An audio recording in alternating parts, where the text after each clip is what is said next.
আরও একটা নতুন উচ্চতা শেয়ার বাজারের নিফটি সূচক ছুঁয়েছে, অন্যান্য ইন্ডেক্সের মতো ব্যাংক নিফটিও ছুঁয়েছে। এই সমস্ত জিনিস নিয়ে আলোচনা করার জন্য একটু অপেক্ষা করুন, ফিরে আসছি।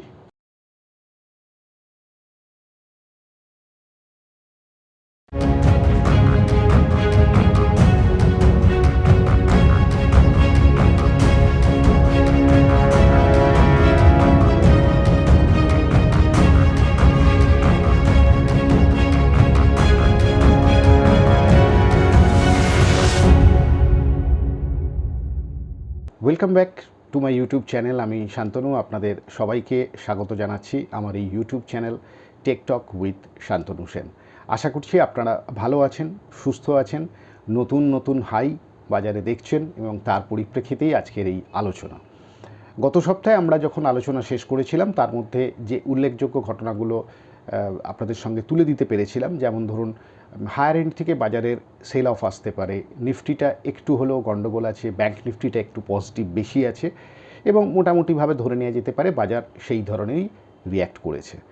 শেষ হয়ে গেছে এপ্রিল মাস, শুরু হয়ে গেল মে মাস, ঘটনাবহুল মে মান্থ। কিন্তু যারা অনেক পুরনো দিনের ট্রেডার তারা নিশ্চয়ই জানেন যে মে মাস আর জুন মাসটা বাজারে কীরকম ধরনের গতিবিধি থাকে। তো এই ছোটো ছোটো কিছু ব্যাপার নিয়ে আলোচনা করব। তার আগে দুটি প্রশ্নের উত্তর আজকে আমি দিই যেটা খুব প্রাসঙ্গিক।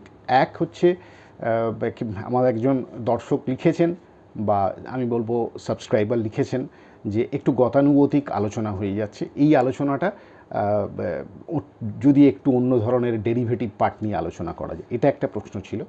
আর সেকেন্ড প্রশ্নটা যেটা আমার আজকে মনে হয়েছে বলা উচিত, যে কেউ একজন লিখেছেন শুরুতেই খুব অতিরিক্ত মিউজিক না কিরকম একটা সাউন্ড, সেই জন্য বন্ধ করে দিলাম। প্লিজ এই নিয়ে ভুল বোঝাবুঝি করবেন না, আর ছেড়েও যাবেন না, আমার এটা অনুরোধ রইল। আপনারাই আমার অনুপ্রেরণা। আমার প্রতিটা সাবস্ক্রাইবারের থেকে আমি প্রত্যেক সময় বলি যে গঠনমূলক সমালোচনা আমি সবসময় শুনতে আগ্রহী।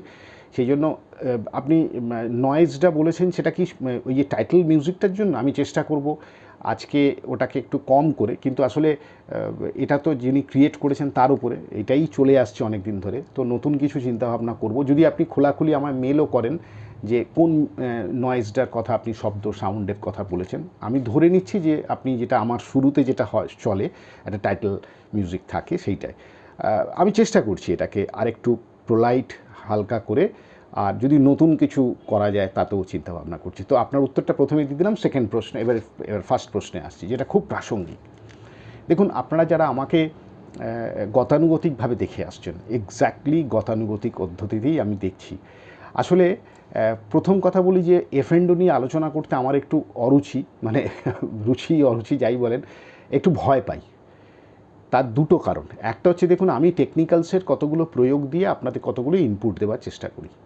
সেটা ক্যাশ মার্কেটে আমি সবসময় আপনাদেরকে বলেছি যে আমি যে ধরনের স্টকের উপরে আলোচনাগুলো করি, জেনে রাখবেন এই স্টকগুলো টেকনিক্যালি আমার কাছে এই ধরনের জায়গায় অবস্থান করছে। আপনারা এর পিছনে আরও অনেক চিন্তাভাবনা করুন এবং চেষ্টা করবেন মিনিমাম 6 মাস, ম্যাক্সিমাম 2 বছরের পরিপ্রেক্ষিতে প্রাইস অ্যাকশানগুলো ধীরে ধীরে কীভাবে ডেভেলপড হচ্ছে সেটাকে একটু দেখার চেষ্টা করবেন। তার মধ্যে কেউ কুইক রিয়াকশান করছে কোনো চার্ট, দ্যাটস অ্যানাদার কোয়েশ্চেন। সেটা সম্পূর্ণ যারা ট্রেড করছেন কিংবা যা বিশেষজ্ঞের পরামর্শ নিয়ে আপনারা কোনো ট্রেড এক্সিকিউট করলে সেই শেয়ারে যদি আপনার লাভ হয়, সম্পূর্ণ কৃতিত্ব আপনাদের। আমি একটা ইনপুট মাত্র দিচ্ছি। যেহেতু আমি ডেরিভেটিভে অনেকগুলো পার্ট যুক্ত থাকে, মানে এফএনডো যদি বলেন কথাটা, ডেরিভেটিভ মার্কেটে ফিউচার অ্যান্ড অপশনস, সেখানে কিন্তু টেকনিক্যালস বাদ দিয়ে আরও অনেক কিছু দেখার আছে। অনেক কিছু বলতে ধরুন ওপেন ইন্টারেস্টের ব্যাপার আছে, গামা থিটার ব্যাপার আছে, এগুলো সব নিশ্চয়ই আপনারা জানেন যারা ডেরিভেটিভের পার্ট নিয়ে চর্চা করেন। তো এই সূক্ষ্ম বিচারগুলো না করলে ডেরিভেটিভ কিন্তু একটু আধুরা থেকে যায়। আর যে পয়েন্টটা থাকে যে ডেরিভেটিভ খুব কুইক মোমেন্টামটাকে একটু অ্যালাউ করতে হয়, কারণ সবার পক্ষে তো সম্ভব হয় না ডেরিভেটিভে পার্টিসিপেট করা। সেই জন্য আমি একটু রিটেলের কথা চিন্তা করে, ছোট ছোট লগ্নিকারীদের কথা চিন্তা করে, সেই জন্য আমি একটাই সিস্টেম, এই যে গতানুগতিক পদ্ধতিটা কেন আসছে, যে আমি একটা সিস্টেমকে কীভাবে আপনাদের মাথায় যাতে প্লে করাতে পারি, যে এই সিস্টেমটাকে আপনি ফলো করুন। এটার যেমন ভুল থাকবে এটারও ঠিক থাকবে, কিন্তু ওরা ভুল ঠিক মিলিয়ে দেখবেন যে হয়তো ঠিকের পরিমাণটা যদি বেশি হয় তাহলে সেই সিস্টেমটাকে অ্যাডপ্ট করতে আর কোনো চিন্তা থাকে না। তো লাস্ট 1-2 বছর ধরে এই সিস্টেমকে আমি আপনাদের সাথে দেখিয়ে যাচ্ছি। ওই সিস্টেমকে ভরসা করানোর জন্য আমি নানান ধরনের পন্থা করছি, কিন্তু তার মানে এটাই নয় যে এই সিস্টেমটাই শেষ কথা। এর সঙ্গে আরও অনেক কিছু দেখার আছে, দেখতেও হবে, তা না হলে আপনারা সেই স্টকটাকে জাজমেন্ট করতে পারবেন। আমি তো একটা ছোট্ট ইনপুট দিয়ে দিচ্ছি, যেমন ধরুন আমি একটা উদাহরণস্বরূপ দিচ্ছি, নেগেটিভ তো অনেক কিছুই হয়েছে, নেগেটিভগুলো আপনারা বুঝতেও পারেন যে কখন নেগেটিভ হচ্ছে। যেমন ধরুন লাস্ট মার্চ মাসের শেষ সপ্তাহে আমরা আলোচনা করেছিলাম একটা এপিসোডে, দেখবেন রেমন্ডস নিয়ে। আমার ব্যক্তিগত ধারণা ওই সময় আপনারা খুব কম হয়তো ইউটিউব চ্যানেলে পেয়েছেন যেখানে রেমন্ডস নিয়ে আলোচনা করছি। 1 মাস সময় লাগলো, ঠিক পুরো এপ্রিল মাসটা সময়ের ধীরে ধীরে প্রাইস অ্যাকশনটা প্রোগ্রেস পেল। চার্টটা নিশ্চয়ই খুলে বুঝতে পারবেন। আমার যে অনুষ্ঠানগুলো আছে তাতে যদি গিয়ে দেখেন ইউটিউবে, যে মার্চ মাসের শেষ সপ্তাহে ঠিক হোলির দোলের আগের সপ্তাহে যেটা হয়েছিল সেটাই ফাইনালি গত সপ্তাহে রেমান্ডসের একটা দুরন্ত মুভমেন্ট হলো। তারপরে ধরুন গত সপ্তাহে আমরা আলোচনা করেছিলাম অতুল অটো। এখন সেটা যে এই সব নেক্সট উইকেই যে প্রাইস অ্যাকশনটা তৈরি হবে এটা আমি জানতাম না। তো এই যে ঘটনাগুলো, KECL মানে কির্লোস্কার ইলেকট্রিক, নানান ধরনের স্টক আমি আপনাদের সাথে এখানে এগেনস্ট দ্য ট্রেন্ড আলোচনা করেছি। কখনো আপনাদেরকে আমি এইভাবে দেখিয়েছি যে এই প্রাইস অ্যাকশনটাকে এইভাবে দেখার চেষ্টা করুন, এই স্টকটাকে একটু ফলো আপ করার চেষ্টা করুন, মানে আমার ইনপুটটা দিয়েছি। এরপরে আপনারা অনেকে লিখেছেন, অনেকে মেল করেন, অনেকে ফোন করে জানান যে এই স্টকটা ভালো পারফর্ম করেছে। ভালো, আমি অনেক সময় অনেক স্টকের নামও ভুলে যাই যে কোনটা হয়তো বলেছি, তারপরে ফলো আপ করতে করতে দেখি, কিছু মনে থাকে, কখনো কখনো ভুলে যাই। তো আপনার অনুরোধটা একদম প্রাসঙ্গিক। সত্যি টেকনিক্যালসের মতো একটা নিরস সাবজেক্টকে রসে রূপান্তর করাটা খুব ডিফিকাল্ট, তবুও আমাকে ক্ষমা মার্জনা করে নেবেন। আমার গতানুগতিক পদ্ধতিটা এইভাবে চালাই, মাঝে মধ্যে কিছু ইম্প্রোভাইজেশন করার চেষ্টা করব, তবে আমি বেশি অতিরিক্ত কিছু করতে চাই না। তার একটাই কারণ যে আমি চাই ছোট বিনিয়োগকারীরা কিভাবে চার্ট দেখবেন, কিভাবে একটু ওয়াচ করবেন, কিভাবে পড়াশোনাটা করবেন, সেটাই যাতে আমার কন্ট্রিবিউশন থাকে। বাকি কাজ তো আপনাদের আছে, এছাড়া তো প্রচুর টেকনিক্যাল অ্যানালিস্ট আছেন, অ্যাডভাইজার আছেন, সেবি সার্টিফাইড ফাইন্যান্সিয়াল অ্যাডভাইজার আছে। আমার ইনপুটটাকে তাদের সঙ্গে ম্যাচ করিয়ে আপনিও যদি কিছু করতে পারেন সেটাও খুব ভালো। আর রিগার্ডিং ডেরিভেটিভ, দেখুন আমার ব্যক্তিগতভাবে মনে হয়েছে যে সাফিসিয়েন্ট অ্যামাউন্ট অফ অ্যামাউন্ট টাকা যদি হাতের মধ্যে না থাকে তাহলে ডেরিভেটিভে অংশ নেওয়াটা মনে হয় খুব রিস্কি। তার দুটো কারণ নিশ্চয়ই খুব ক্লিয়ার, যে অপশান ট্রেডিংয়ে আমার কাছে সবসময় মনে হয়েছে যে যেটা এক সপ্তাহ, বিশেষ করে এখন তো প্রচুর রিটেলের পয়সা নষ্ট হচ্ছে এই জায়গায়, এক সপ্তাহে বিভিন্ন সময় অপশানে ট্রেডিং করা, যারা ইকুইপড আমি তাদের কথা একবারও বলছি না, কিন্তু যারা কোনো উদাহরণকে দেখে তারা নিজেরা যখন ট্রাই করছেন, যে হারে পয়সা নষ্ট হচ্ছে নিশ্চয়ই আপনারা বুঝতে পারেন। আমার মনে হয়েছে এক সপ্তাহে 1 মাসের মধ্যে আমি কোনো পয়সা নষ্ট না করে পুরো টাকাটা, সেটা তো জিরো হয়ে যায় অনেক সময়, রাদার যদি আমি ওই টাকায় যতটুকু শেয়ার হয় কিনে রাখি, সেটা 1 মাসে তো আর জিরো হবে না, কিছুটা কমতে পারে, কিন্তু সেটা যদি দীর্ঘদিন ধরে রাখা যায়, আমার অভিজ্ঞতায় থেকে আমি বলেছি, ভাবি দেখি যে খুব খারাপ স্টক না হলে ন্যাশনাল স্টক এক্সচেঞ্জের লিস্টেড যে সমস্ত স্টকগুলো আছে, শতকরা 10% হয়তো একই জায়গায় দাম পড়ে আছে। বাট বিগত 10 থেকে 12 বছরের হিস্ট্রিতে বলছি, বহু স্টক কিন্তু পড়ে যাওয়ার পরেও ধরে রাখলে সেই সমস্ত স্টকগুলো সার্ভাইভ করে। কিছু কিছু এলিমেন্ট থাকে যেগুলো একটু বুঝতে হয় যে কোন স্টকগুলো ধরে রাখবো। এটা নিয়ে আমি অন্য সময় চেষ্টা করব আপনাদের সাথে একটু বিস্তর আলোচনা করার জন্য, তবে এইটুকু বলার ছিল। এইটার জন্য আপনাকে অনেক ধন্যবাদ। আপনি কিছু মনে করবেন না, সঙ্গে থাকবেন, গতানুগতিক হলেও একটু দেখবেন। চেষ্টা করব মাঝে মধ্যে যদি কিছু গতানুগতিকের বাইরে গিয়ে কিছু করতে পারি, অন্য কোনোভাবে নেবেন না। আর সব সময় আমি গঠনমূলক সমালোচনায় বিশ্বাসী। আমার ভুলভ্রান্তি থাকবে, আমার বলাতে ভুল থাকতে পারে, আমি কিছু দেখাতে ভুল থাকতে পারে, বিভিন্ন আন্ডারস্ট্যান্ডিংয়েরও ভুল থাকতে পারে, কেউ নির্ভুল নয়। তবু তার মধ্যে থেকে চেষ্টা করি, আপনারা নিশ্চয়ই বিচার বিবেচনা করবেন। আমি কখনোই আপনাদেরকে বলি না এই স্টকটা আজকে কিনে ফেলুন, এক্ষুনি বাই করুন, এটা কিনে রাখলে আপনি কোটিপতি হয়ে যাবেন, নেভার। আমি কয়েকটা ইনপুট দেবার চেষ্টা করি, সেই ইনপুটগুলো আপনারা কিভাবে কাজে লাগাবেন সম্পূর্ণ দায়িত্ব আপনাদের। এবং যদি মনে করেন টেকনিক্যালসটা যদি পড়াশোনা করেন, তাহলে দেখবেন টেকনিক্যালসের মাধ্যমে কত অন্যান্য দিকগুলো উঠে আসছে। অর্থাৎ একটা জিনিসের থেকে আর একটা চার্টকে কীভাবে কনভার্ট করতে করতে যেতে হয় সেটাও কিন্তু এই টেকনিক্যাল চর্চার মধ্যেই হয়। ব্যাপারটা খুব সহজ নয়। মানে যারা মনে করেন যে 2 মিনিট 3 মিনিটের মধ্যে লাগবে কি 5 মিনিটের মধ্যে একটা এক্সপ্লোরেশন, আমাদের ভাষায় আমরা যারা সফটওয়্যার ইউজ করে বিভিন্ন ধরনের মানে স্টক সার্চ, মানে 2 মিনিট 3 মিনিটের মধ্যে স্টক সার্চ হয়ে যাবে, সেটাই আমার ব্যক্তিগত মত না। সার্চ করতে হয়তো 2 মিনিটও লাগবে, কিন্তু সেটার অ্যানালিসিস করাটা, বিভিন্ন অ্যাঙ্গেল থেকে অ্যানালিসিস করাটা আমার ব্যক্তিগত অভিজ্ঞতায় বলছে লাগে। আমার তো লাগে মিনিমাম হাফ অ্যান আওয়ার থেকে 1 ঘন্টা চার্ট দেখতে সময় লাগে, একটা চার্টকে সম্পূর্ণভাবে ঠিকঠাক দেখতে। তো এইটুকু ছিল আমার আজকের মেসেজ। এবারে আসছি বাজারের কথায়। বাজার নতুন উচ্চতায় যেহেতু বন্ধ হয়েছে, তাহলে ক্লোজিং দেখলে নিফটি আর ব্যাঙ্ক নিফটির পরিপ্রেক্ষিতে আমি পুরোপুরি চার্টে আলোচনা করেছি, সেজন্য এখানে আর সময় নষ্ট করবো না, চার্টেই আলোচনাটা করব, দেখবেন।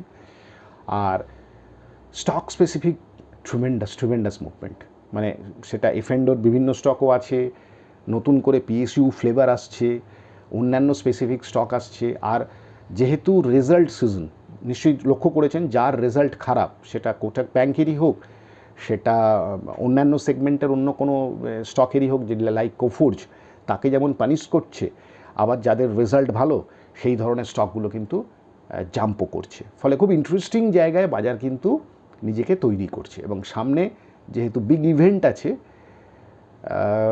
খুব খুলে না বললেও টেকনিক্যালি এখনও খুলে বলার জায়গায় আসেনি, মানে আমি কোনো কনজারভেটিভ ভিউও বলছি না, ভেরি ভেরি ইন্টারেস্টিং ডেভেলপমেন্ট হচ্ছে চার্টের মধ্যে। লক্ষ্য রাখুন, নিশ্চয়ই ধরা পড়বে।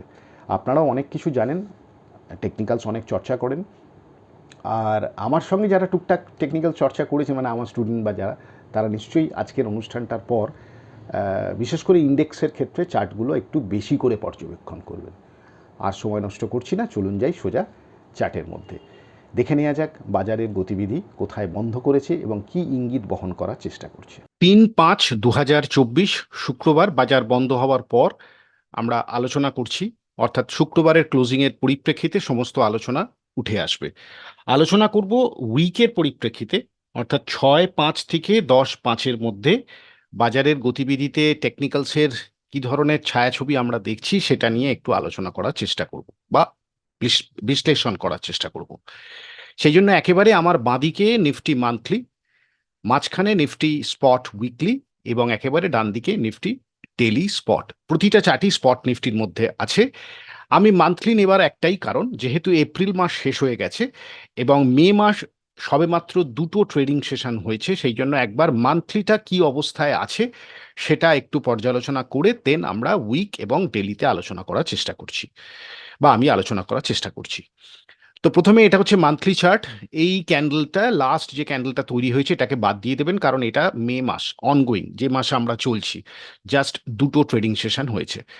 তাহলে দেখা যাচ্ছে যে জানুয়ারির পর থেকে আমরা যে 4টে মাস পার করলাম, অর্থাৎ এখান থেকে শুরু হয়েছিল জানুয়ারি, ফেব্রুয়ারি, মার্চ, এপ্রিল, প্রতিটা জায়গায় যদি আমরা খেয়াল করি, তাহলে জানুয়ারির যে লো ফেব্রুয়ারির তার থেকে হায়ার, ফেব্রুয়ারির যা লো মার্চ তার থেকে হায়ার, এবং মার্চের যা লো এপ্রিল তার থেকে হায়ার।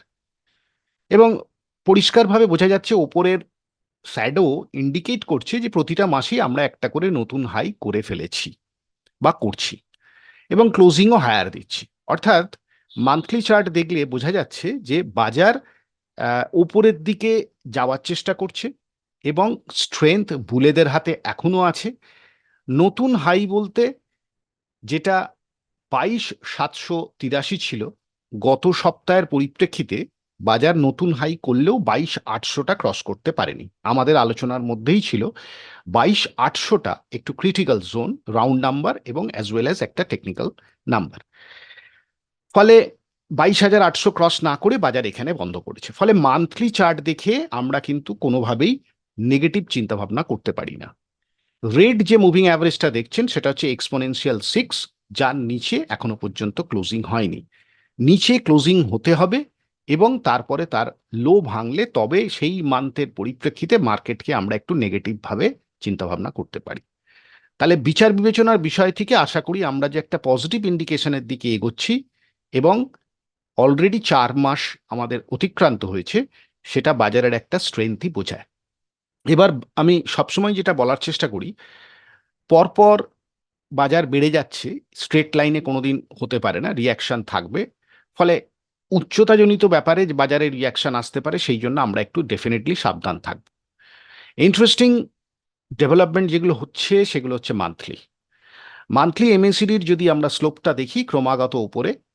আর আশা করছি যারা মোটামুটিভাবে আমার অনুষ্ঠান টেকনিক্যালি দেখেন, তারা নিশ্চয়ই বুঝতে পারছেন প্রিভিয়াস যে টপ, যেটা 31/12/2021 হয়েছিল, আই রিপিট 31/12/2021 হয়েছিল, সেই টপের উপরে এমএসিডি যদি কোনো কারণে গিয়ে ক্লোজিং করতে পারে মান্থের শেষে, তাহলে আমরা বলতে পারি যে সেটা এমএসিডি ইন্ডিকেটরের আবার ব্রেকআউট।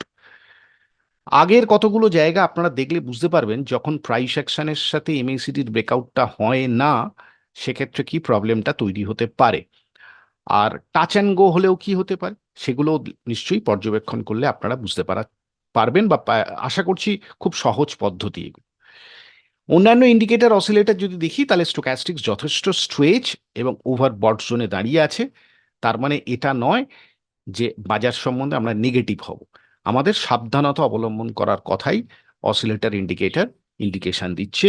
আরএসআইও সেই ইন্ডিকেশনের পরিপ্রেক্ষিতে 75-এ দাঁড়িয়ে আছে। ফলে মান্থলি চার্ট দেখে নেগেটিভ চিন্তাভাবনা মাথার থেকে সরিয়ে বাজারের পতনকে পজিটিভভাবে চিন্তাভাবনা করাটা বোধহয় আগামী সময় আমাদের প্রধান কাজ হলেও হতে পারে। এই ছিল আমার মান্থলির ইন্ডিসেসের নিফটির ভিউ, প্লেন অ্যান্ড সিম্পল।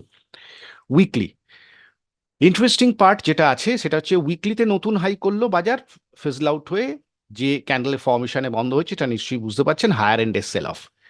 বিগত কয়েকটা সপ্তাহ ধরে আমি বারবার একই কথা বলে আসছি যে হায়ার এন্ডে সেল অফ থাকবে, নিফটির উইকনেসটা আছে, এবং লোয়ার এন্ডে কিন্তু খুব ক্রিটিক্যাল জায়গাগুলোকে মাপঝোপ করতে হবে, তাহলে বুঝতে পারবেন কোথায় সাপোর্ট আসলেও আসতে পারে। সেই হিসেবে চিন্তাভাবনা করলে আমরা যদি এমএসিডি উইকলি স্লোপ দেখি, যেটা নিয়ে আমি বারবার বলার চেষ্টা করছি, এই স্লোপ যতক্ষণ না চেঞ্জ হচ্ছে, মার্কেট আমাদের এই ঝামেলাটা দেবে, অর্থাৎ বারে বারে উপরের দিকে গিয়ে কিন্তু ফিজল আউট হয়ে যাবে ইন্ডেক্সের পরিপ্রেক্ষিতে নিফটির। উইকলি এমএসিডি হিস্টোগ্রামের স্লোপও এখনো চেঞ্জ হওয়ার কোনো ইন্ডিকেশন এখনো পর্যন্ত দিচ্ছে না, ফলে ওই নেগেটিভিটিটা থাকবে। বাট যেহেতু একটা স্ট্রং বুল মার্কেটের মধ্যে আমরা চলছি, যতক্ষণ না উইকের পরিপ্রেক্ষিতে 9 এক্সপোনেনশিয়াল ভেঙে বন্ধ হচ্ছে, ততক্ষণ পর্যন্ত নেগেটিভ চিন্তাভাবনা না করাই ভালো। যদিও ভেঙে ক্লোজিং হওয়া, তারপরে তার লো ভেঙে অগ্রসর হওয়াটাকে আমরা মোমেন্টামকে বলি, মনে করি আমি যে মোমেন্টাম নিচের দিকে যাওয়ার চেষ্টা করছে। পরীক্ষামূলকভাবে আপনারা ব্যাক টেস্ট করে দেখতে পারেন যে 9 এক্সপোনেনশিয়ালকে ভাঙার পর গতিবিধি কি হয় স্পট নিফটিতে। ডেইলি যদি আমরা চার্টে দেখি, তাহলে কনজিকিউটিভ 3 ক্লোজিং, তারপরে নিফটি একটা চকিতে উপরের দিকে মুভমেন্ট করে, অর্থাৎ 22,655-র উপরে সূচক আমাদের অগ্রগতি পেয়েছে 22,800, রাউন্ড নাম্বার ধরলে 1-150 পয়েন্ট।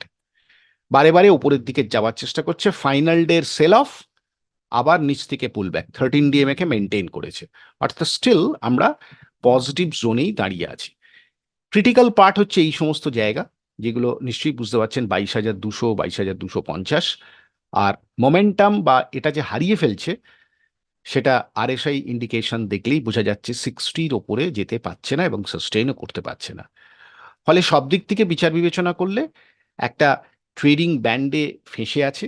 এই ট্রেডিং ব্যান্ড থেকে কবে বেরোবে, ডেলি এবং উইকলি চার্টের পরিপ্রেক্ষিতে চিন্তাভাবনা করলে বোঝা যাচ্ছে, সেটাই আমাদের লক্ষণীয়। ক্লোজিং বেসিসে এখনো নতুন হাই করতে পারেনি, সেটাও কিন্তু আমাদের উইকের পরিপ্রেক্ষিতে চিন্তাভাবনা করতে হবে। ফলে নেক্সট উইক অনওয়ার্ড আমাদের আবার চিন্তাভাবনা থাকবে যে বাজারের হায়ার এন্ডে কি কি সাপোর্ট রেজিস্ট্যান্স আছে, সেগুলো যেমন ক্যালকুলেট করা, কারণ আনচার্টেড জোন, এবং কোন জায়গা থেকে সেল অফটা হচ্ছে সেটাও যেমন আমাদের মাথায় রাখতে হবে। এই ছিল নিফটির স্পটের পরিপ্রেক্ষিতে মান্থলি, উইকলি, ডেলির সামান্য বিশ্লেষণ। পরবর্তী অধ্যায়ে আমরা সাপোর্ট রেজিস্ট্যান্স নিয়ে আলোচনা করব, যেটা উইক টু উইকের পরিপ্রেক্ষিতে। এবার আলোচনায় যাই ব্যাংক নিফটিতে। আমার বাঁদিকে ব্যাংক স্পট মান্থলি, মাঝখানে উইকলি ব্যাংক নিফটি, এবং একেবারে ডান দিকে ডেলি ব্যাংক নিফটি। তো প্রথমে যদি আমি উইকলি ছেড়ে মান্থলিটা একটু দেখে নেওয়া যাক, লাইক নিফটির মতো, যেখানে নিফটি নতুন উচ্চতায় বন্ধ করতে পারেনি মান্থ উইকের, মান্থলিতে বেশ বড় ক্যান্ডেল, নিফটির ক্ষেত্রে হয়েছে একটু ছোট ক্যান্ডেল বডিটা। আমি আপনাদের বিগত মোস্ট প্রবাবলি 2 মাস ধরে বলে আসছি, মানে ফেব্রুয়ারির পর থেকেই ইন্টারেস্টিং ব্যাংক নিফটি, এবং ব্যাংক নিফটির মোমেন্টাম যথেষ্ট ভালো ইন্ডিকেশন দেওয়ার চেষ্টা করছে। জানি না সামনের দিকে কি পজিশন আরো তৈরি করবে, তবে এখনো পর্যন্ত আমার কাছে ব্যাংক নিফটিটা নিফটির থেকে অনেক বেশি পজিটিভ লাগছে। অবভিয়াসলি 6 এক্সপোনেনশিয়াল মান্থলির ক্ষেত্রে এখনো বন্ধ হয়নি, ফলে পজিটিভ চিন্তাভাবনা রেখেই আগামী সময় ব্যাংক নিফটি চিন্তাভাবনা আপনারা করতে পারেন। অর্থাৎ মান্থলিতে যথেষ্ট পজিটিভ জায়গায় ব্যাংক নিফটি বন্ধ হয়েছে। ভেরি ইন্টারেস্টিংলি, ব্যাংক নিফটির আস্তে আস্তে এই মান্থটা লাস্ট মান্থের স্লোপটা ছেড়ে দেবেন, অর্থাৎ এটা অনগোয়িং প্রসেস।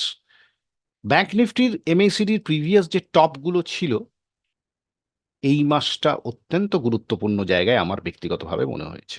মোমেন্টাম এবং যদি ক্রস করে যেতে পারে, তাহলে এটা কিন্তু ব্যাংক নিফটির এমএসিডির পরিপ্রেক্ষিতে ব্রেকআউট হতে পারে, ইন্ডিকেটরের ব্রেকআউট। অন্যান্য ইন্ডিকেটর লাইক স্টোক্যাস্টিক্স আরএসআই এখনো ওভারবটে পৌঁছয়নি, স্টোক্যাস্টিক্স যাবো করছে, কিন্তু এই মান্থ আমরা ধরবো না, কারণ এটা একটা প্রসেসের মধ্যে আছে, যেটা নিফটি সূচকে আরএসআই অ্যাজ ওয়েল অ্যাজ স্টোক্যাস্টিক্স দুটোই এক্সট্রিম ওভারবটে আছে। সেটা আপনার বাড়িতে বসে আবার পুনরায় চেক করলেও আপনাদের চার্টের মধ্যেও আশা করছি বুঝতে পারবেন। Weekly bank Nifty sell off হয়েছে ওপর থেকে, কিন্তু হাইয়েস্ট এভার ক্লোজিং, আবার রিপিট করছি, হাইয়েস্ট এভার ক্লোজিং ব্যাংক নিফটিতে, যেটা আমার কাছে ভেরি ইন্টারেস্টিং লাগছে। অবভিয়াসলি এই যে আপার শ্যাডোটা তৈরি হয়েছে ক্যান্ডেল সিক্সের, সেটায় সাপ্লাই যে ছিল বা আছে এ বিষয়ে কোনো সন্দেহ নেই। ফলে যতবার ব্যাংক নিফটি আবার গোল গোল 50,000-এর ওপরে যেতে যাবে, কারণ 49,974 হাই ছিল, যতবার গোল গোল 50,000-এর ওপরে যেতে যাবে, psychological number as well as রেজিস্ট্যান্সের ভূমিকাও পালন করতে পারে। ফলে 50,000-এর ওপরে যাচ্ছে কি যাচ্ছে না, এটাও খুব আমাদের ধৈর্য দিয়ে দেখার বিষয় থাকবে উইকের পরিপ্রেক্ষিতে। ব্যাংক নিফটির উইকলি এমএসিডির স্লোপ এবং উইকলি এমএসিডি হিস্টোগ্রামের স্লোপ নিশ্চয়ই বুঝতে পাচ্ছেন নিফটির পরিপ্রেক্ষিতে। আমি চেষ্টা করছি দুটোকে একসাথে সাইড বাই সাইড দেখালে বুঝতে পারবেন যে indicator as well as price অ্যাকশনের মধ্যে কোনটা বেশি আপনাদের পছন্দ হচ্ছে। কারণ আমার পছন্দের ব্যাপারটা হচ্ছে চার্টের গতিবিধির ওপরে, কোনটা ভালো কোনটা খারাপ। ডেলি ব্যাংক নিফটির পরিপ্রেক্ষিতে যদি দেখেন, তাহলে 3টে ক্লোজিং হয়ে যাওয়ার পর হাইয়েস্ট হাই ক্রস করলে কি হতে পারে, আবার সেটা প্রমাণ করলো ব্যাংক নিফটি। ওপর থেকে আবার একটা সেল অফ, যেটা এখনো পর্যন্ত 13 ডিএমএ থেকে একটু দূরে আছে। তো নিয়ার টু 13 ডিএমএ ব্যাংক নিফটিও খুব স্ট্রং সাপোর্ট দেখাবে বলে আমার ধারণা। অর্থাৎ গোল গোল নাম্বার যদি মনে রাখতে হয়, তাহলে 48,200 ব্যাংক নিফটিতে ক্লোজ আই আমাদের রাখতে হবে। আর আরএসআই এর স্ট্রেংথ একটু নিচে আছে, কিন্তু 60-র ওপরে মেনটেন করার চেষ্টা করছে। এক্স্যাক্টলি ফিগার আউট করলে হয়তো গায়ে গায়ে 60, ফলে যতক্ষণ না 50 ভেঙে ট্রেড হচ্ছে, ততক্ষণ পর্যন্ত বুলেদের দখলেই থাকছে বলে ব্যক্তিগতভাবে আমার মনে হচ্ছে। তো এই ছিল মান্থলি, উইকলি এবং ডেলি স্পট ব্যাংক নিফটির পর্যালোচনা। এবারে একটা পজ নিয়ে আমরা দুটো ইন্ডেক্সকে, অর্থাৎ উইকলি নিফটি এবং উইকলি ব্যাংক নিফটির অবস্থানগত দিকগুলো দেখলে বুঝতে পারবেন কোন নিফটিটা বা কোন ইন্ডেক্সটার উপরে বাজারের স্ট্রেংথটা একটু বেশি লাগছে। আমার বাদিকে নিফটির weekly price action, MACD slope এবং হিস্টোগ্রাম, এমএসিডি হিস্টোগ্রাম। আর ডান দিকে ব্যাংক নিফটি, একই কম্বিনেশন। প্রাইস অ্যাকশনের ক্ষেত্রে যদি বলেন, তাহলে উইকলির ব্যাংক নিফটির ক্লোজিং, উইকলি নিফটির ক্লোজিং, উইকলি এমএসিডির স্লোপ, উইকলি ব্যাংক নিফটির এমএসিডির স্লোপ। এমএসিডি হিস্টোগ্রামের পরিপ্রেক্ষিতে যদি দেখা যায়, এটা হচ্ছে নিফটির হিস্টোগ্রাম, এটা হচ্ছে ব্যাংক নিফটির হিস্টোগ্রাম। এবার বিচার বিবেচনা আপনাদের হাতে ছেড়ে দিলাম। চলুন যাই আমাদের পরবর্তী অধ্যায়। আশা করছি নিফটির চার্ট, ব্যাঙ্ক নিফটির চার্ট দেখে নিশ্চয়ই বুঝতে পেরেছেন। আলোচনা যেটা করছিলাম সেটা হচ্ছে 6/5/2024 থেকে 10/5/2024 মধ্যে, অর্থাৎ 6 তারিখ থেকে 10 তারিখের মধ্যে বাজারের গতিবিধিতে উইকলির সাপোর্ট রেজিস্ট্যান্স কী কী আছে সেটা এবার আমরা এবার দেখে নিই পরবর্তী অধ্যায়ে।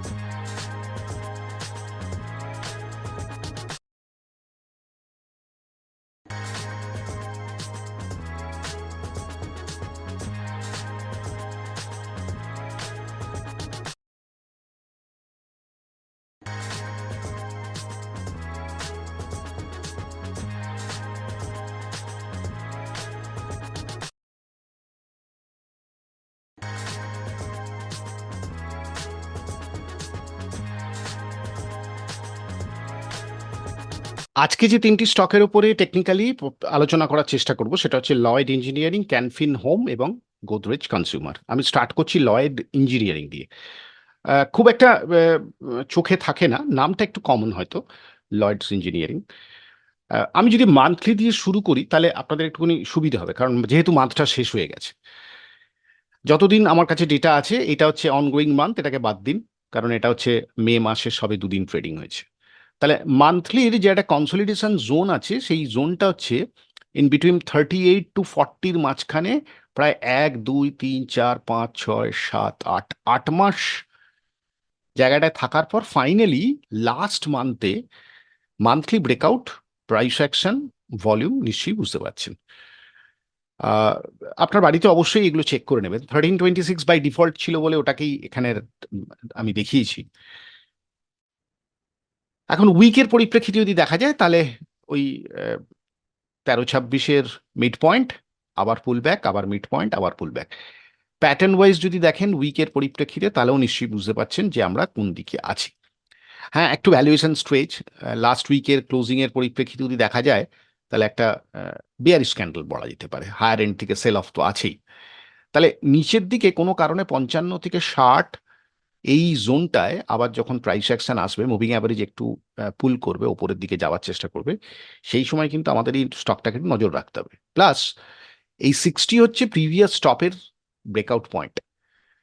বারে বারে গিয়েছিল, ফিরে এসছে, কিন্তু লাস্ট উইকে তার আগের উইকে 60-এর উপরে গেছে, মোমেন্টাম একটু ক্রিয়েট করেছে, করে আবার যদি রিভিজিট করে সেক্ষেত্রে অবশ্যই স্টকটাকে আমাদের নজর রাখতে হবে যে স্টকটা ওখানে সাপোর্ট পাচ্ছে কিনা কিংবা ঘোরার কোনো ইন্ডিকেশন দিচ্ছে কিনা। উইকলি এমএসিডির স্লোপ এরকম একটা কন্ডিশন, আশা করছি আপনারা এখন সবাই এগুলো দেখতে বুঝে গেছেন। উইকলি স্টোক্যাস্টিক্স আরএসআই, আর যেটা লক্ষণীয় সেটা হচ্ছে মান্থলি এমএসিডি। আমি কিছু বলবো না, জাস্ট আপনাদেরকে নজরে রাখার জন্য অনুরোধ করলাম। এটা কোনো বাই সেলের রেকমেন্ডেশন নয়।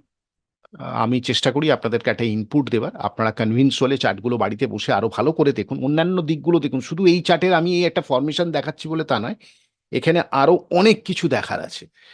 সময়ের অভাবে আমি এই ইন্ডিকেশনটাকে দেবার চেষ্টা করছি একটা পদ্ধতির মাধ্যমে। ক্যানফিন হোম একটা ইন্টারেস্টিং ডেভেলপমেন্ট হয়েছে। দেখুন, ব্যাপারটা আমি একটু বলার চেষ্টা করি। লাস্ট মানে যে র্যালিটা হয়েছিল সেটা ঠিক হয়েছিল ওই এপ্রিল মে মাসের পর থেকে, তারপরে র্যালিটা চলে প্রায় জুলাই মাস পর্যন্ত। তারপর থেকে একটা সারপ্রাইজ মোডে দাঁড়িয়ে আছে, বিভিন্ন যে কোনো কারণেই হোক, আমি জানার চেষ্টা করছি না কেন কোন কারণে, কিন্তু এই জোনটা কোনোভাবেই ভাঙেনি। ক্যানফিন হোম ফিউচারও লিস্টেড স্টক, ফলে এই স্টকগুলো আলোচনা করতে একটু আমার ভয়ও লাগে, কারণ বিভিন্ন ধরনের নিউজ এবং বিভিন্ন ধরনের স্ট্র্যাটেজির কারণে প্রাইস অ্যাকশনের মধ্যে একটু জড়তা থাকে। তারপরে মোমেন্টাম পেয়ে গেলে অবশ্যই মোমেন্টামের গতিবিধি কি হতে পারে নিশ্চয়ই দেখেছেন। বেশ 1 বছর ধরে আবার সেই মে মাস, গত এপ্রিলের পর থেকে, এপ্রিলের ব্রেকআউটটা হয়, তারপরে মে মাস থেকে চলতে শুরু করে আর কি। ফলে ইন্টারেস্টিং 13-26-এর একদম দোরগোড়ায় ক্রস ডাউন হবে কি হবে না সেটার উপরে দাঁড়িয়ে উইকলি এমএসিডির স্লোপটা আমার কাছে খুব ইন্টারেস্টিং লাগছে। নেগেটিভ দিকে যাবে কি যাবে না সেই জন্যই আমি এই স্টকটাকে আজকে এখান থেকে ওয়াচ লিস্টে রেখেছি এবং ওয়াচফুল থাকবো। আরএসআই নিয়ে স্টোক্যাস্টিক্স নিয়ে বলার সেরকম কিছু নেই, মধ্যবর্তী স্থান, ঘুরবে কি ঘুরবে না সেরকম একটা জায়গায় দাঁড়িয়ে আছে। আর একটা চেক করে নিয়ে যেতে পারে, যেহেতু মান্থলি ক্লোজিং হয়ে গেছে, মান্থলিতে নিশ্চয়ই বুঝতে পারছেন গত মাসে এইখানে বন্ধ করেছে, এই মাস অনগোয়িং মান্থ, ফলে সেরকম কিছু বলার উল্লেখযোগ্য নেই। ফলে পজিটিভ নেগেটিভ যে খুব কিছু ব্যাপার চোখে পড়ছে তা নয়, একটা ফ্ল্যাট জায়গায় দাঁড়িয়ে ক্যানফিন হোম চেষ্টা করছে। লাস্ট উইকের ক্লোজিংটা একটু হলেও নজরে রাখার মতো বলে আমার ব্যক্তিগতভাবে মনে হয়েছে। Next stock Godrej consumer. চারটা নিশ্চয়ই দেখে বুঝতে পারছেন, আমি যদি একটা ট্রেন্ড লাইন টানি এখানে আপনারা টেনে নেবেন, তাহলে ঠিক ট্রেন্ড লাইনটার ওপরে যাওয়া গিয়ে ক্লোজিংটা দিলে ভালো হয়, সেই 1326। আমি এই জায়গাটা কেন বলছি, আশা করছি এতদিনে আপনারা নিশ্চয়ই বুঝতে পারছেন যে 1326-এর মিড পয়েন্ট বা ভ্যালুয়েশন জোন স্টককে শুধুমাত্র যে সেই সময়কার প্রাইস অ্যাকশনের জায়গাটা বোঝায় তা নয়, সাপোর্ট বোঝায় তা নয়, স্টকটা কি ভ্যালুয়েশনে আছে সেটাও আমাদের ইন্ডিকেট করে। উইকলি এমএসিডির স্লোপ আশা করছি নিশ্চয়ই আপনারা দেখে বুঝতে পারছেন যে স্লোপটা একটু নেগেটিভ ছিল অনেক সপ্তাহ পর, এবার একটু পজিটিভ দিকে যাওয়ার চেষ্টা করছি। এটা আমাদের আর একটা উইক লক্ষ্য রাখতে হবে। উইকলি স্টোক্যাস্টিক্স এবং আরএসআই মোমেন্টাম আপওয়ার্ডের ইন্ডিকেশন দেওয়ার চেষ্টা করছে। ফলে এই তিনটি stock, Godrej consumer, Can Fin home এবং লয়েড ইঞ্জিনিয়ারিং, আপনারা বাড়িতে আরও ভালোভাবে চার্টগুলো দেখুন, অন্যান্য দিকগুলো তুলে ধরার চেষ্টা করুন, আরও অনেক অ্যানালিসিস করার চেষ্টা করুন। আমি শুধু একটা ইনপুট আপনাদের দেওয়ার চেষ্টা করলাম যে এই তিনটি স্টক আমার পছন্দের যত তালিকা এসছে তার মধ্যে থেকে বেছে, অ্যাট র্যান্ডাম বেছে আপনাদের সঙ্গে প্রেজেন্ট করার চেষ্টা করলাম। তো এই ছিল আজকে আমার তিনটি স্টকের উইকের পরিপ্রেক্ষিতে আলোচনা। নেক্সট উইক পূর্ণাঙ্গ উইক এবং মান্থও পড়ে থাকবে, ফলে নতুন মাস নতুন সপ্তাহে স্টকগুলোকে আমাদের মনে হয় একটু কেয়ারফুল থেকে ওয়াচ করা উচিত। চলুন যাই আমাদের পরবর্তী অধ্যায়। হয়তো অনেকে অনুষ্ঠান দেখছেন 5 তারিখে, যারা 4 তারিখ দেখছেন তাদের জন্যও বলি, 5 তারিখ থেকে রবিবার থেকে যে ক্লাসটা আজকে আমার শুরু হবে রবিবার থেকে, সেটা এইবারের ব্যাচটায় মোটামুটিভাবে সম্পূর্ণ। কয়েকজনকে হয়তো ফেরাতে হয়েছে, কিছু মনে করবেন না, কেউ হয়তো যোগাযোগ করতে পারেননি। নেক্সট আবার 3-4 মাস পরে ইন্টারেস্টিং ব্যাচ হতে চলেছে এই ব্যাচটাও। নিউ কামার্স মানে একদম নতুনদের সংমিশ্রণ আছে, নতুন পুরনো, অনেকে জানেন এবং হাইলি কোয়ালিফাইড লোকজনও এসছে এই ব্যাচে। যাই হোক, আমি টেকনিক্যালসটা পড়ানোর চেষ্টা করি। আমি আপনাদের সবসময় বলার চেষ্টা করছি, কোথাও না কোথাও একটু পড়াশোনা করে নিজের জায়গাটা শুরু করুন। এই টেকনিক্যালসটা কিন্তু একেবারে একজন বা একটা ক্লাসের মাধ্যমে শেষ হবে না, এটা আমার ব্যক্তিগত ধারণা। এটা রিপিটেশন করতে হবে, অনেক বড় জায়গা, বারবার ট্রায়াল এরার করতে হবে। ফলে এই শিক্ষাটা একটু প্রয়োজন আছে আমার মনে হয়। ইন দ্য লং রান এটা দেখবেন এফেক্টটা কী হয়, তখন বুঝবেন যে কেন আগে শিখিনি। তো আজকে ক্লাসে দেখা হচ্ছে, যে সমস্ত অনেকে ভর্তি হয়ে গেছেন, আশা করছি সবার কাছে লিঙ্কও পৌঁছে গেছে। তো সেই জন্য আজকে ক্লাসের এই অ্যানাউন্সমেন্ট আজকেই শেষ। আবার 3-4 মাস পরে আপনাদের সঙ্গে আবার ক্লাস হবে এই কথাটা বলতে থাকবো লাস্ট 1 মাসে, তখন এর জন্য আবার ক্লাসের। আর এরপরের যে পার্টটা থাকে সেটা ডেফিনেটলি ব্রেকআউট শেয়ার।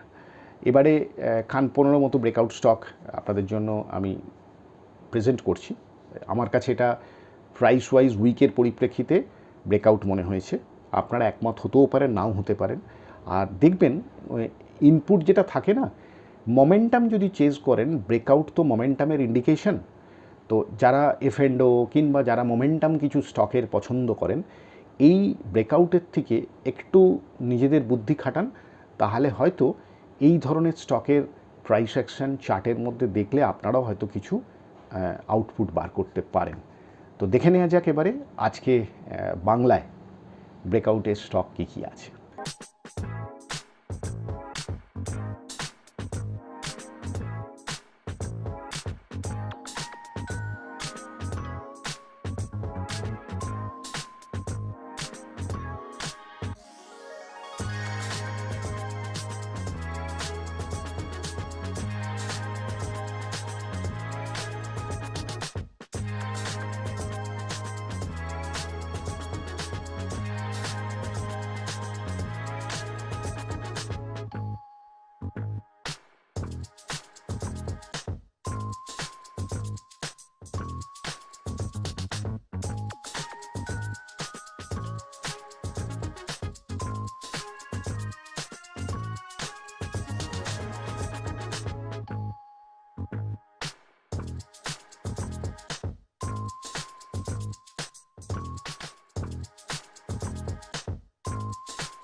একদম শেষের দিকে চলে এলাম। অনুষ্ঠান যদি ভালো লাগে, সবসময় আপনাদেরকে বলি, আপনারা যেভাবে পাশে আছেন, আজকে যারা নতুন আমার চ্যানেল ভিজিট করছেন তাদের প্রত্যেককে বলবো চ্যানেলটাকে সাবস্ক্রাইব করতে পারেন। আশা করছি ইন দ্য লং রান নিরাশ করব না। শেয়ার বাজারের পরিপ্রেক্ষিতে টেকনিক্যালসের উপরে যে সমস্ত ছোট ছোট আলোচনা করি এবং ইনফরমেশান আপনাদের সাথে শেয়ার করার চেষ্টা করি, আশা করছি আপনাদের সঙ্গে শেয়ার করার পর সেটা দেখবেন আপনাদের হয়তো কাজেই লাগছে। তো যদি পছন্দ হয় তাহলে লাইক, শেয়ার, কমেন্ট। শেয়ার তখনই করবেন যদি আপনার পছন্দ হয়, আপনার বন্ধুবান্ধব, আত্মীয় স্বজনদের মধ্যে শেয়ার করতে পারেন। আর লাইক, কমেন্ট তো আপনাদের ব্যক্তিগত ব্যাপার। পছন্দ হলে লাইক করবেন, গঠনমূলক সমালোচনার জন্য কমেন্টসের আশায় রইলাম। তো আজকে যে সমস্ত জিনিস আলোচনা করলাম, অনেকটা আশা করছি আপনাদের উত্তর কিছু কিছু দিতে পেরেছি। আপনারা স্পেসিফিক স্টকের উপরে কিছু অ্যানালিসিস আরও করতে বলেছেন। সময় পেলে ডেফিনেটলি আমি আলোচনা করার চেষ্টা করব। আজকে শেষ করছি এই আশা নিয়ে যে যদি অনুষ্ঠানটা ভালো লাগে একটা লাইক, শেয়ার, কমেন্ট করবেন। দেখা হচ্ছে নেক্সট উইক শনিবার। ততক্ষণের জন্য ধন্যবাদ এবং এতক্ষণ আমার সাথে আমার অনুষ্ঠান দেখার জন্য অসংখ্য ধন্যবাদ।